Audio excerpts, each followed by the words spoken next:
Hello and welcome to another Algebra 1 lesson by eMath Instruction. My name is Kirk Weiler and today we're going to be doing Unit 9, Lesson 6 on the quadratic formula.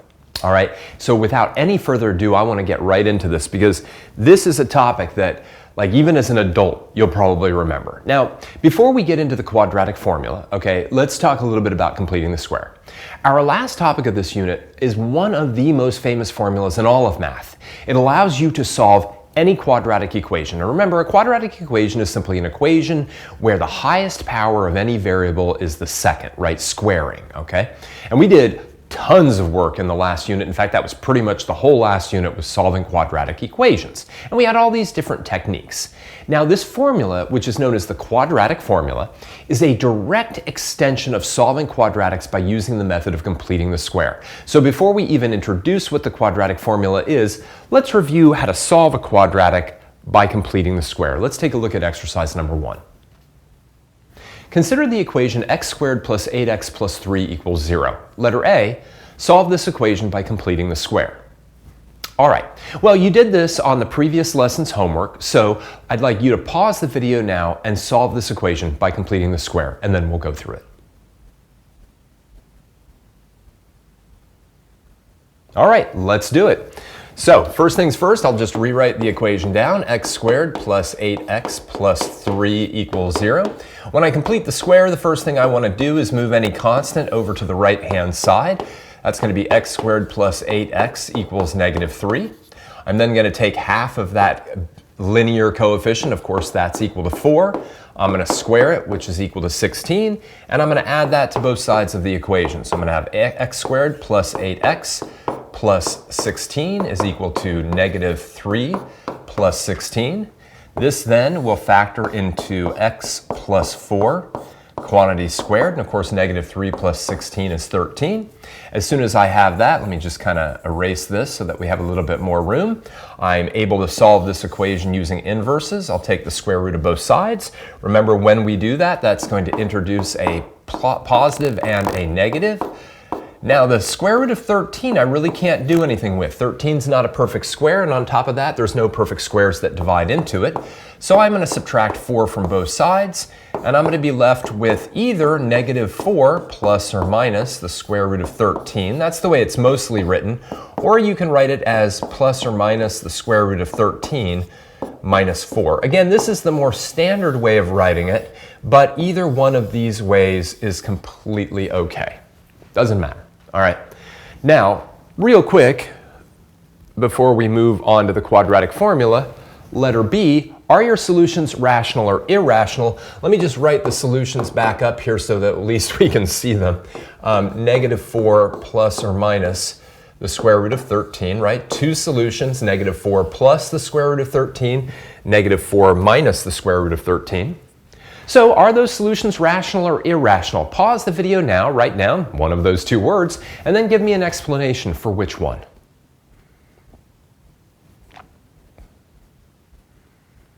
All right, where our solutions are irrational, okay? Now, of course, you can kind of get a sense for that by at least figuring out what one of them is in terms of a decimal. But the plain fact is, what you want to know is that we've got a rational plus, minus, and irrational, right? So in other words, the square root of 13 is an irrational number, rational. Negative 4 is a rational number. So anytime that we have a rational plus or minus an irrational, we get an irrational. The sum or difference of a rational number with an irrational number is irrational. Okay, we talked about that a few lessons ago. All right. So, right, we can totally solve this equation using completing the square, and we get irrational solutions. Now let's talk about the quadratic formula. Now, the method of completing the square can be used to derive a formula that can solve any quadratic equation if we simply know all the coefficients of the quadratic equation. So let's talk about the quadratic formula. This is one of the most famous formulas in all of math. For the quadratic equation, ax squared plus bx plus c equals 0.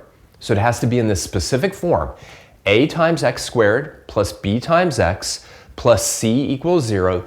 The zeros, the solutions, right, because that's an equation set equal to 0, the zeros can be found as x equals negative b, the opposite of the b term, plus or minus the square root of b squared minus 4 times a times c, all divided by twice a. Now that's a heck of a formula, but I'm going to keep having it written down again and again and again, and depending on your teacher, depending on the state that you live in, you may or may not be given this formula whenever you have to use it on a test or a quiz or whatever. So make sure to know whether or not you have to memorize this formula or whether it will be given to you.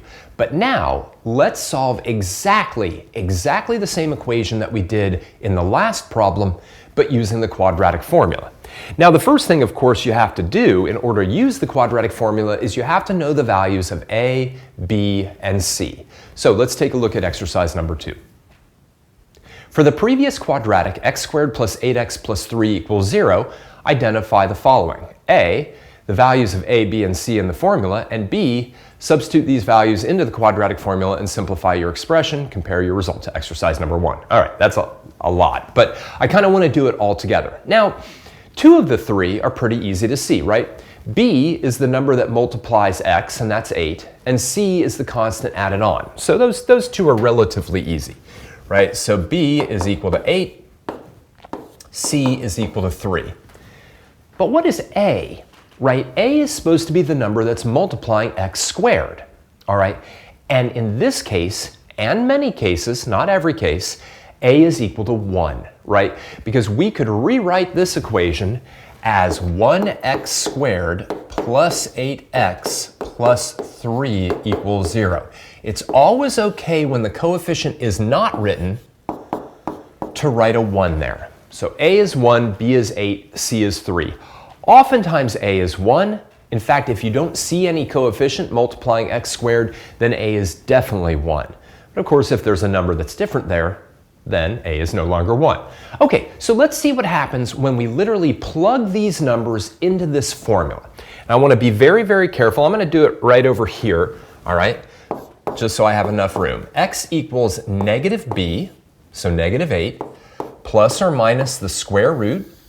I am always going to put b in parentheses before I square it. B squared minus 4 times a times c. I'm not going to use the multiplication symbol or even the dot under there. I'm just going to use parentheses. Divided by 2 times a. Give myself a little bit more space. Now, the next thing I want to do always when I'm using the quadratic formula is I want to figure out what the quantity underneath the parentheses is. I want to figure out what 8 squared minus 4 times 1 times 3 is. I'm going to exit out of this real quick, all right? Because I encourage students to use their calculators to figure this out. Now, if you want a little mental exercise, feel free. But oftentimes there's negatives that are being squared and negatives times positives and all sorts of things. So I would highly suggest in a situation like this, remember we had 8 squared minus 4 times 1 times 3, I would highly suggest like putting it in directly into your calculator, 8 squared minus 4 times 1 times 3, right? Again, that is exactly what we have underneath that square root symbol. That's what's known as the discriminant. We'll talk about that a little bit more. And we end up getting 52, all right? So 52 is the number that's going to be under the square root. And I just kind of wanted to show you that you can easily put that into your calculator. Please note that even though I put it in using parentheses here, once I hit enter, the calculator actually removed those parentheses because it was like, oh, I'll just put in dots or it's not necessary. But every time I'm going to use those parentheses. So let me just put this away real quick. Let me go back to here. So what did I have? I had 52, I believe it was. So I'm going to have x equals negative 8 plus or minus the square root of 52 all divided by 2. Now notice, right, that I have a little bit more work to do, okay? So one of the things I need to do is I need to simplify this square root. Make sure that you never divide that into the square root, okay? Numbers outside of a square root cannot divide into numbers inside of a square root. So now, right, let's do some simplifying of square roots. Now remember, I'm thinking about the largest number that divides into 52 that's a perfect square. So you might need to have your calculator out, but very quickly you'll see that 4 divides into 52. And in fact, right, you get -8 plus or minus the square root of 4 times the square root of 13, all divided by 2, okay? And of course, the square root of 4 can be simplified to 2, and we get that. Okay, now this is a very nice answer. I don't really have much of a problem with that, but I'm going to now distribute the division, okay, throughout that addition and subtraction, and I'm now going to get x equals -8 divided by 2 plus or minus 2 divided by 2 times the square root of 13. So again, just notice, all I've done in this situation is I've taken that division by 2 and I've distributed it to the 8 and to that 2, okay? And now I just do the division. So -8 divided by 2 is -4. 2 divided by 2 is just equal to 1, so I'm not going to write it, I don't need to. And I get -4 plus or minus the square root of 13. Now I know that that seems like a lot of work because we were walking through it very slowly, but again, once you kind of get into the rhythm of the quadratic formula, it'll get a lot easier. And again, what took quite a bit of time was just simplifying the square root, dividing out that common factor, etc. Now notice, -4 plus or minus the square root of 13. -4 plus or minus the square root of 13. Side note, if you thought completing the square was an easier way of doing this, kudos. I think the square root, the completing the square is an easier way to do this as well. But the quadratic formula, the beauty of it, it is literally you just take the numbers, plug them in, and kind of work through the math. Completing the square can take a little bit more work. Again, I think you could make the argument in that case, in this case, maybe completing the square is a little bit easier. Okay? But that's it. That's the quadratic formula. Now don't get me wrong, the next 2 lessons, we're going to be doing it again and again and again, so you're going to get very, very used to it. Let's take a look. Now students often prefer the quadratic formula to either factoring, remember we used factoring in the last unit, and we'll review that in just a moment, to either factoring or completing the square because it's very mechanical in nature. You just plug the numbers in and you calculate. It's what we call in engineering plug and chug. Take the numbers, plug them in, and chug through the formula. So in our first exercise, we looked at solving a quadratic by completing the square. In our second exercise, we looked at solving exactly the same quadratic, but by using the quadratic formula. Let's now take a look at exercise number 3.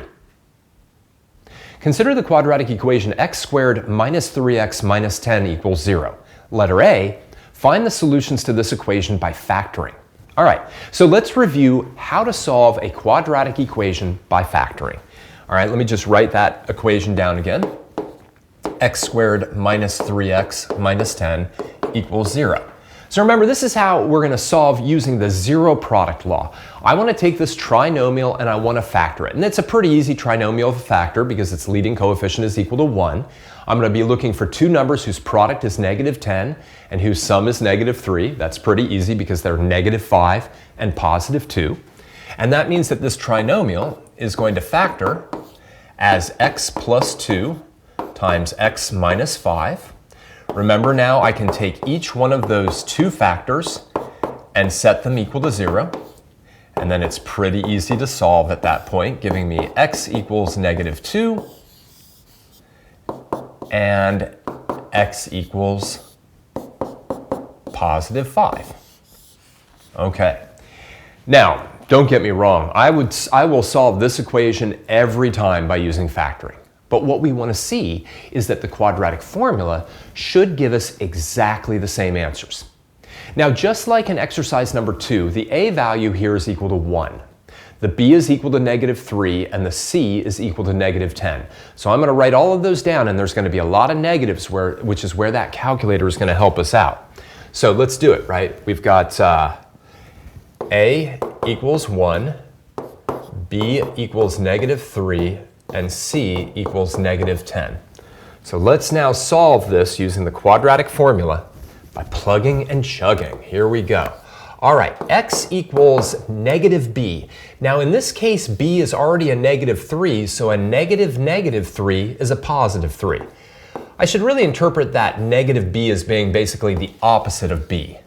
Now I'll have b squared, get that negative 3 inside of parentheses, minus 4 times a times c, all divided by 2 times a. Again, so very critical, right? And we'll take a second, we'll take a look in a moment. What will happen if we put this in our calculator and we don't have the parentheses around the negative 3? Get those parentheses around the b before you square it, get them around the a and the c, and your life will work out just fine. Leave them off, and you'll oftentimes have a mistake here. So let me just kind of exit real quick. All right. I've got negative 3 squared minus 4 times 1 times negative 10. So negative 3 squared minus 4 times 1 times negative 10. Now before I hit enter again, notice, I've got all the parentheses here, right, that I want. Once I hit enter, it's going to get rid of some of those parentheses. All right, notice though it left the parentheses around the negative 3. Now, the correct answer underneath that square root, under the square root, is 49. Watch what happens if I leave the parentheses off the negative 3. Negative 3 squared, or at least it looks like I've got negative 3. Here, I'll keep putting them around the other two. 4 times 1 times negative 10. They're most critical around a negative that you square. And look now, I've got a 31 instead of a 49. Now you might say, God, those should be the same thing. But unfortunately, your calculator interprets this quantity as not negative 3 squared. It considers it to be 3 squared that you then make negative. Okay? So in other words, it's interpreting negative 3 squared, and watch, I can prove it to you, as negative 9. Now we all know negative 3 times negative 3 is positive 9, or we should know that. Unfortunately, the calculator is not so smart, it needs those parentheses. Okay, let's get back to our problem. Remember, we've got a 49 underneath the parentheses. Let me get rid of this so that we can get back to our problem. All right, so what do we have now? Extend my page a little bit so I have a little bit more room. I have x equals 3 plus or minus the square root of 49, all divided by 2. And here's something that's very nice, right? 49 is a perfect square. So before I had that obnoxious 52 under the square root. Now I have a 49 whose square root is just equal to 7. So I'm now going to get 3 plus or minus 7 over 2. All right, so what are my two answers? Well, one of my answers is x equals 3 plus 7 over 2, and that's 10 divided by 2, and that's 5. My other one is equal to 3 minus 7 divided by 2, which is negative 4 divided by 2, which is negative 2. Right? 5 and negative 2, 5 and negative 2. Okay?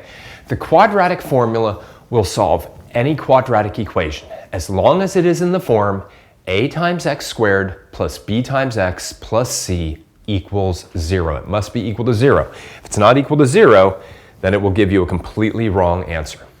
The quadratic formula is particularly nice in finding solutions when the equations cannot be factored. So when equations can be factored, right, I like to just go ahead and factor them and use the zero product law. But when they cannot be factored, the solutions will end up being irrational numbers, and the quadratic formula is wonderful for that. So let's play around with it and just get some more practice. Exercise number 4.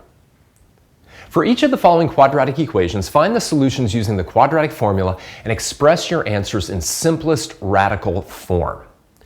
Okay, well, I think it's about time that I let you try one of these on your own. Why don't you go ahead and pause the video and take a shot at letter A, and then we'll go through it.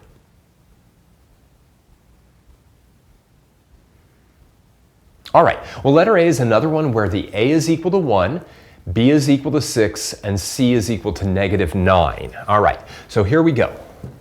X is equal to negative B plus or minus the square root of B squared minus 4 times A times C, all divided by, whoops, oh, C is negative 9. I almost messed that one up. Times 2 times 1.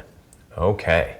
So again, I want to make sure I've got that thing in underneath the square root correct. That's the biggest place that students will make mistakes here.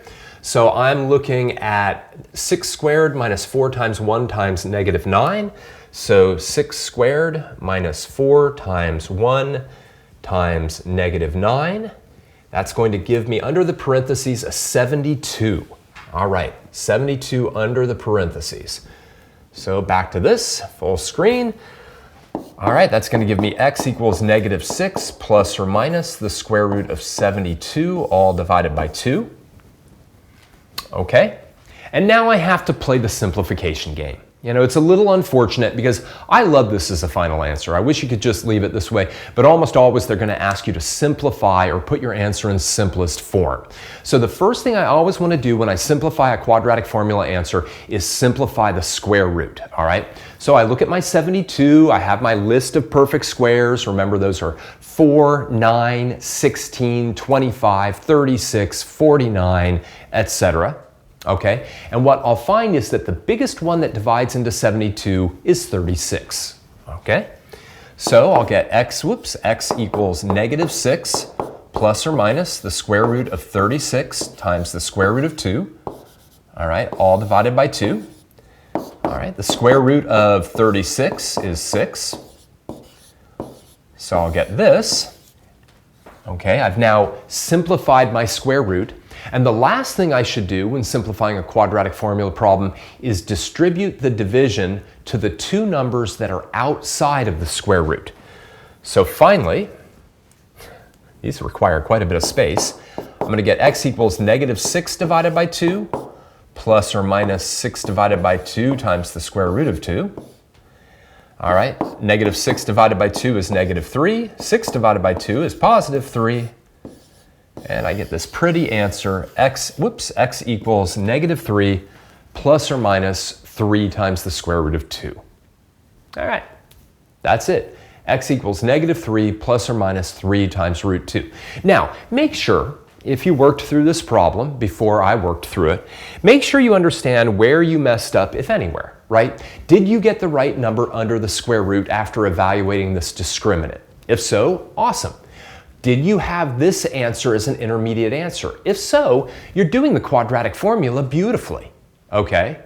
Then, did you simplify the radical correctly? If so, awesome, you're simplifying the radical correctly. And then the final stage is then distributing that division by whatever's down in the denominator and then getting this final answer. But make sure that if you don't have this as a final answer, you know what steps went wrong, okay? Because there's a lot of steps in one of these problems. Okay, let's go back. And let's take a look at one finally where a is not equal to 1. In this case, a is equal to 3. Pause the video and yet again, see if you can work through this problem.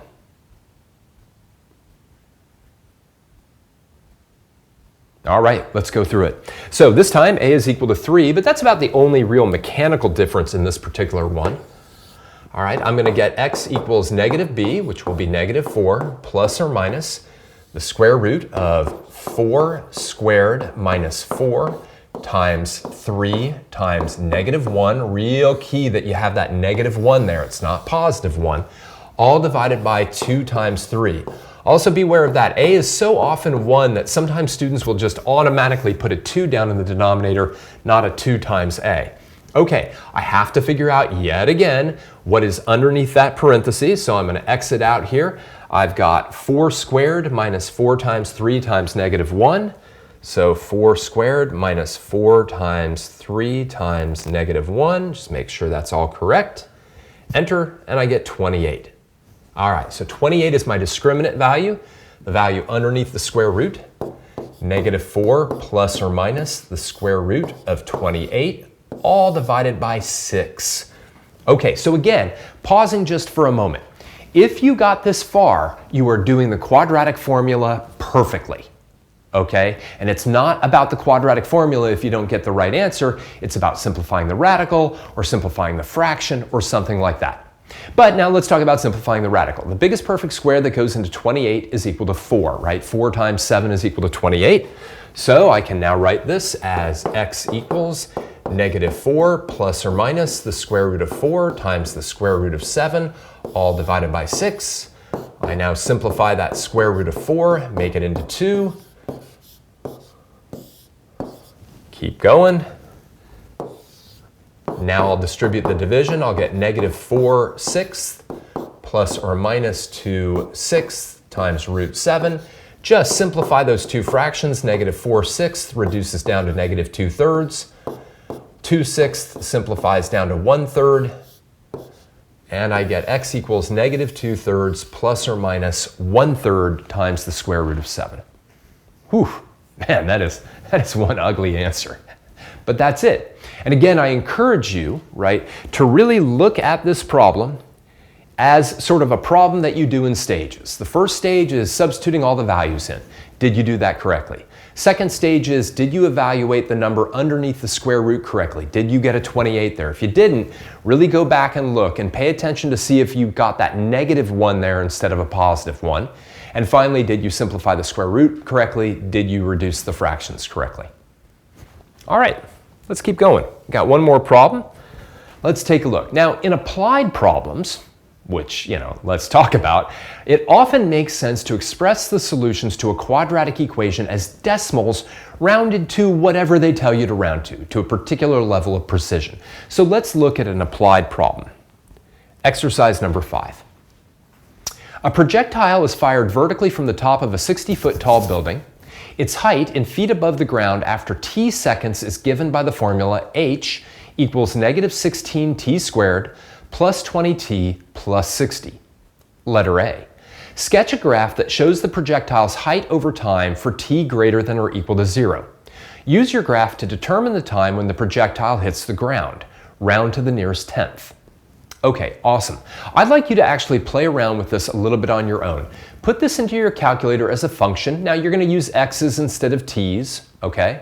Play around with the window. Keep in mind, right, you know that it's getting fired off at a height of 60 feet above the ground, so that's going to inform you a little bit about your y window. See if you can actually get, that path of a projectile. It should look like part of a parabola. And then see if you can use the 0 command to figure out when the projectile hits the ground to the nearest tenth of a second. Pause the video now and play around with this a little bit on your own.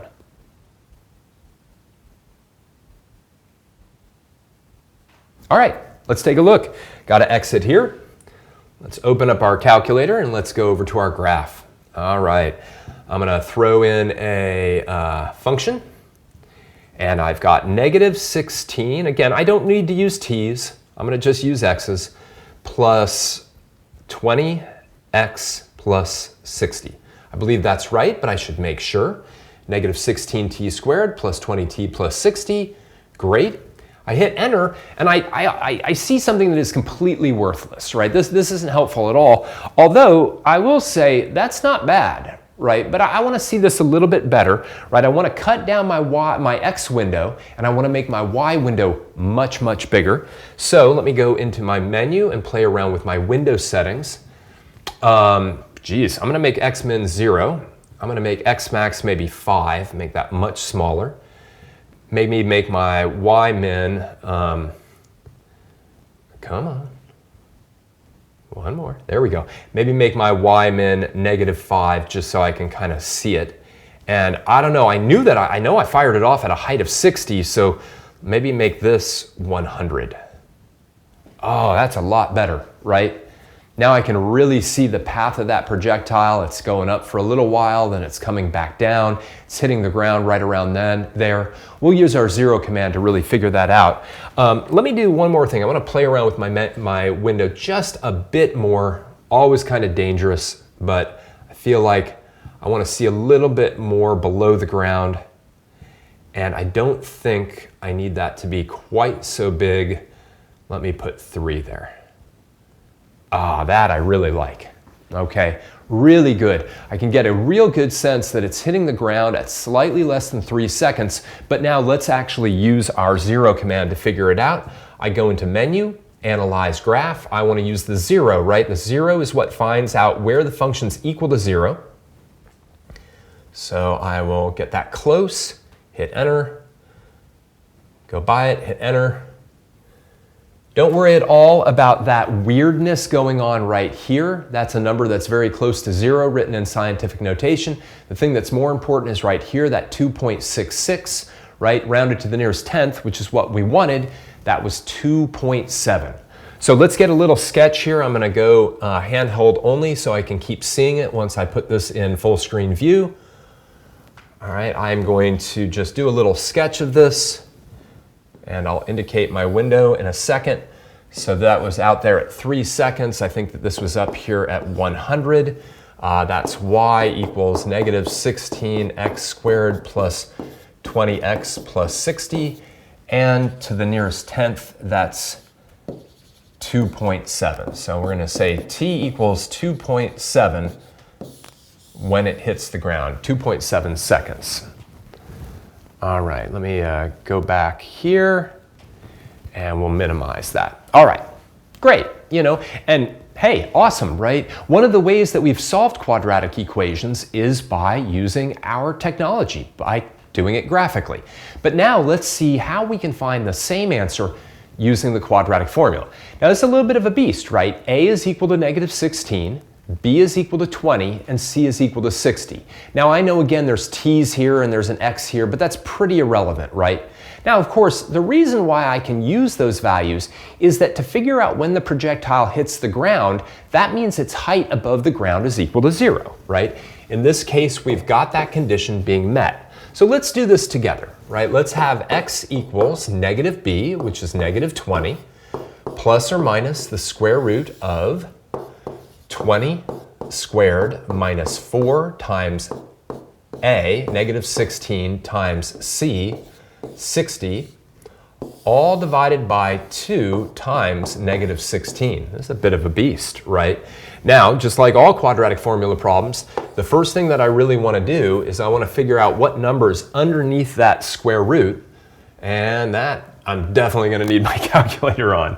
That I do not want to try to do on my own, so let me go back to here, and let me actually clear this thing out so that we can kind of see it a little bit better. Okay, I've got 20 squared minus 4 times negative 16 times 60. All right, I think that looks right, but I want to check it over. Be very careful. Enter, and I get 4,240. 4,240. So I'm going to get x equals negative 20 plus or minus the square root of 4,200, and of course I've already forgotten 4,240, all divided by 2 times negative 16, which is negative 32. Okay. We're going to have to bring our calculator back out in just a second, but let's talk about this for a moment. Now, in all the other quadratic formula problems so far, I've then taken this radical and I've simplified it. There is no reason to do that here. I need to figure out what my two answers are in terms of decimals. And the calculator does not need you to simplify the square root in order for it to figure out what these two answers are in terms of a decimal. So if you are expected to find answers to the quadratic formula in terms of decimals, you can go ahead and simplify the square root, but there is absolutely no need to, and in fact, all you're doing with that step is possibly introducing a source of error. So don't do it. Just don't do it. 4,240 can certainly be simplified, or the square root of it can be, but there is no need to do that. All right, so that being said, right, let's take a look at our two answers. Now, of course, we do have two answers, right? And those two answers are x equals negative 20 minus the square root of 4,240, all divided by negative 32. And then we have x equals negative 20 plus the square root of 4,240, all divided by negative 32. All right, now I wish I could do these in my head, but that would, if I was doing that, I would probably work for NASA or something like that. All right, so here we go. Let's do the first one. I've got negative 20 minus the square root of 4,240, Oh, actually, you know what? Let's do it all at once. I'm gonna get my fraction, negative 20 minus the square root of 4,240, all divided by negative 32. Enter. And that is 2.659, etc., which rounds to 2.7. Of course, I lose my screen immediately when I do that. Now I can do, again, my fraction, negative 20 plus the square root of 4,240, all divided by negative 32, and that gets me negative 1.4, let's say.